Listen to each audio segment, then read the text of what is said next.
Hi, I'm Bobby Herzberg of the Mercatus Center at George Mason University in the F.A. Hayek program in Advanced Studies in Philosophy, Politics, and Economics. And I'm here today to talk to you about mainline economics, what we like to call the core of economics, and how it might differ from mainstream economics. So why do mainline economics? What is it? We go back to Adam Smith for the core of what's happening in mainline economics. Why Smith? Well, Smith changed the debate by focusing attention away from what were the political rules of the economy and a structured economy to what are the incentives of individual and why would they practice in exchange activities? Why would they take place? Why would they take part in that? And what were the kinds of institutions we might put together that would enhance their ability to serve individual interests? And how would that differ from the kind of political institutions that were structured at the time? He was really talking about the difference between mercantilism, where the state decided who could engage in trade, and the interests of individuals and whether or not they wanted to engage in trade themselves, and which would be better for us.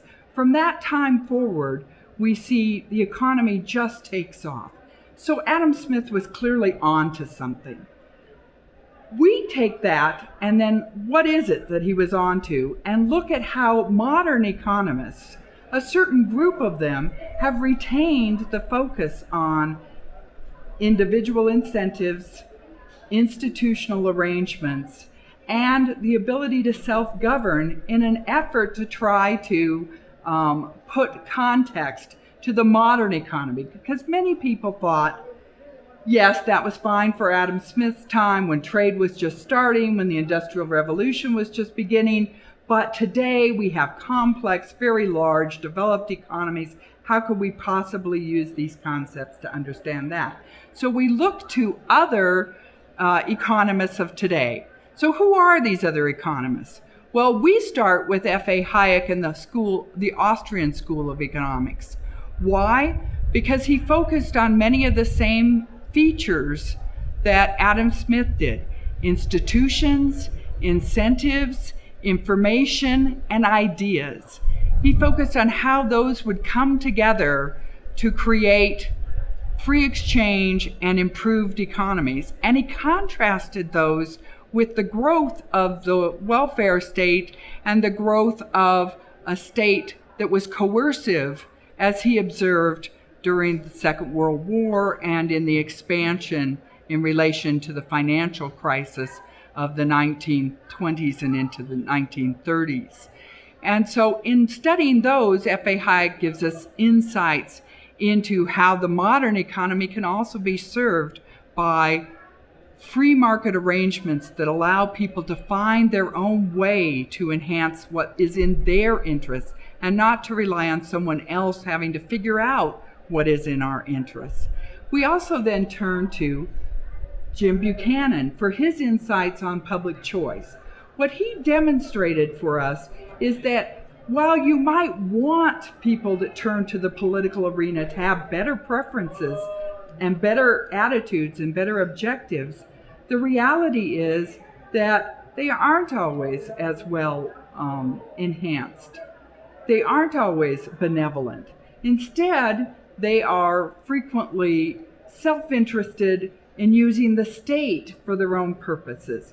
And so he turns to looking at how politics shapes economic arrangements at the interest of some and not at the interest of others. If we're going to assume self-interested individuals in the marketplace, we should also assume those same kinds of interests when we turn to the political arena. And then we finish up with focus on Bloomington School and the work of Elinor Ostrom.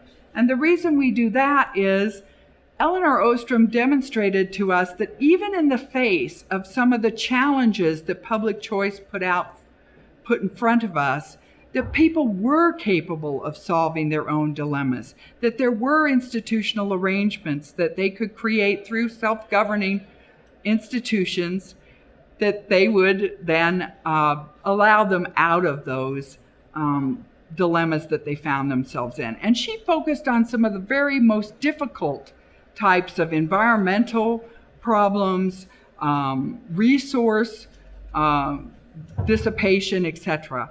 And if they could solve them in those very serious problems, certainly we can start to think of these as usable in many other arenas as well.